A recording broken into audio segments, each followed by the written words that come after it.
I've been making work about the topic of fatness for about 8 years, I think. But it's been something I've been thinking about and reading about and researching for probably about 10 or 15 years. So it's something I've been kind of immersed in for a long time. I'm a big fan of Halloween, and I was looking on like HalloweenCostumes.ca one day, and I found like a fat suit, and I was just like, "Ooh, that's gross." And then read the product description, and it was so offensive. They've since changed it, but at the time it was like incredibly offensive. And then just started like Googling like fat on that website, and some really ridiculous masks came up. Like one of them was called Fatty Hamskins. Like that's the name of the mask, which like doesn't even need to be taken apart. It's disgusting. So yeah, I was like, wow, our depictions of fatness as a costume are so disgusting and offensive. So I was just like, gross. Like I'm gonna call attention to this. Like I don't think people necessarily realize that this is there, but people choose to partake in this and to dress up like this, and it's like a valid costume at Halloween. So I used those materials, which were like very accessible to me. I could like purchase them and then work with them as a found material, to kind of look at that, and then also to look at how we describe and articulate fatness in film and media. So with this exhibition, I've kind of got three main themes that I'm looking at.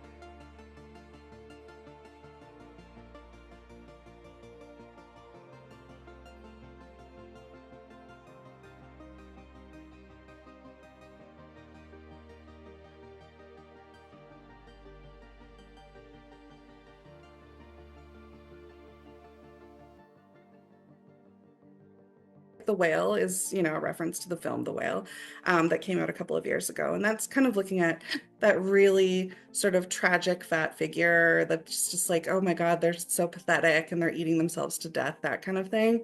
And then the comedic side, I'm like playing with those fat suits, and they're clowns and they're silly and they're not really taken seriously. And then with the horrific side, we're looking at the kind of biggest sculpture in the show, which is called The Thing, which is a reference to the movie The Thing. But also, I was taking that horrific mask, Fatty Hamskins, and then making it into a serpent whose body is made up of prosthetic blow-up bellies, fat bellies that you can also purchase on this site. So yeah, those are kind of like the three overarching themes that I was looking at and the reasons for working with those materials as well. We kind of decided to include books and texts because sometimes when you're talking about this subject, it can feel like you're a conspiracy theorist because you're like trying to explain to people. And I think, you know, straight-sized people just don't have an understanding of how dehumanizing it can be to be fat. Just everyday treatment, our conditions are just, we're viewed as subhuman, we're a joke, or we're gross, or we're something to cry about. So the academic background of those texts kind of couches the ideas and gives it legitimacy. And I felt like it was important to have those there if people wanted to take their learning just like a little bit further. There's quite a few like little things throughout the show, like the orange color is a theme that moves throughout all of the different themes, and that specifically is orange flocking. And that's to kind of represent Cheeto dust.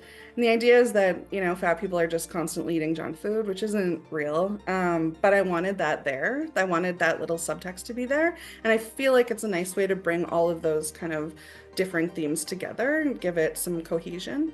And then, things like the piece called Concern Troll has like a halo of eyes and eyelashes that are crying cheese tears. And that one is kind of thinking about when people online will say things like, I'm just worried about your health. And it's like, you're a stranger. You don't care about my health. You just want to like point out my fatness as if it's something I don't already, live with every day and understand completely. It's like a fake concern. So they're called concern trolls. That's like what we call them. But they're kind of like, the reason I did like a halo of these eyes was thinking about like this halo of moral superiority that these people would put on.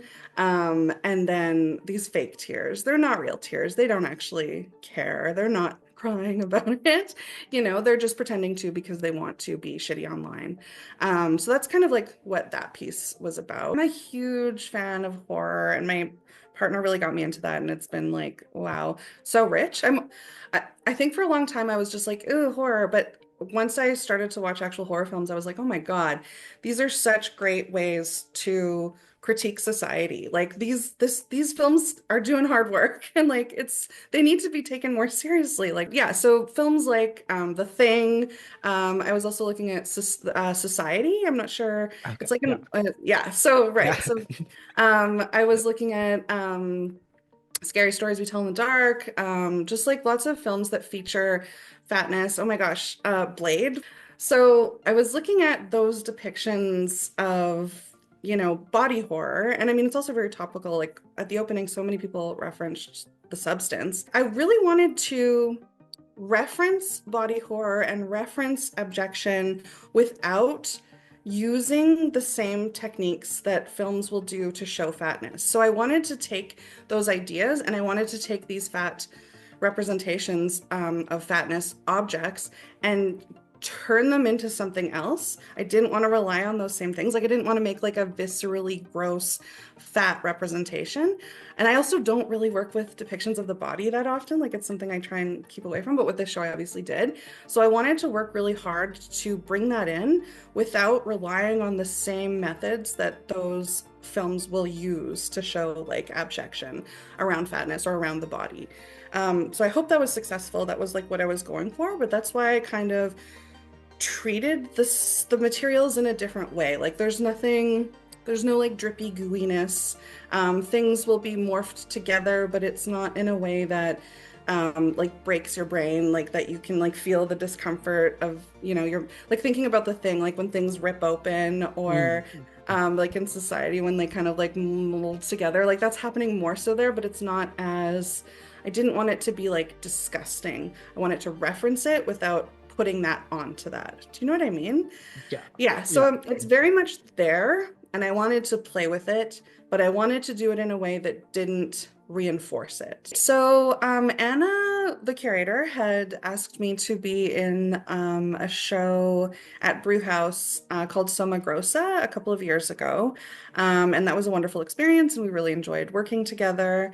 And then Anna is part of Bunker Projects and had said that she had wanted to curate there as well and invited me to pitch a show. And we came up with this project. I got a few grants to be able to make the work and to head down to set it up and do a little artist talk and be there for an opening. And yeah, that's kind of how it all came together in the beginning. Yeah, Anna has been a phenomenal curator to work with. It's rare to find someone who really, really gets the material, and Anna's like the first person that I've really connected with as a curator who like lives that experience and makes that the focus of her curatorial practice. And so working with her has been a dream. My name is Anna Mirzayan. I am the board president of Bunker Projects, which is a gallery, residency, exhibition space, and publication in Pittsburgh in a converted apartment building. We've been operating since 2013. So for over a decade, we actually just purchased this building 6 months ago or so. So this is our permanent home. And I'm also the curator of The Whale, which is a solo show by Canadian artist Zoë Schneider. It is her first solo show in the United States. As a curator, I really think of my job as caring for the artwork and the artist. I work with living artists as a curator. I specialize in curating fat artists, and I identify as a fat curator, which means that I identify as a fat person who curates the work of other fat artists, including artists like Zoe. So I am really looking to work with fat artists to make shows about different aspects of fatness. And what's really special about that to me is being able to connect with the artists and create a community with them, even across different spaces, different countries, different media. So I really have a specialized curatorial practice, and the base of it is to make shows to show these artists. And because of working with the subject of fatness, that involves a lot of creating a safe space for them to feel comfortable showing their work, and then also engaging with the public about their work, and being able to advocate for the artist. So that's what I see as my role as the curator. But we still have a film like The Whale come out, even more recently, which was just so horrifically obnoxious and not empathetic, and did not feature actual fat people, and did not tell a real story in any way. So it's not a dead trope, and I feel like now, especially, things are ramping up again so intensely with anti-fat bias. So yeah, it's not going away. It's very much a cycle. It kind of ebbs and flows, but it's getting yucky again. So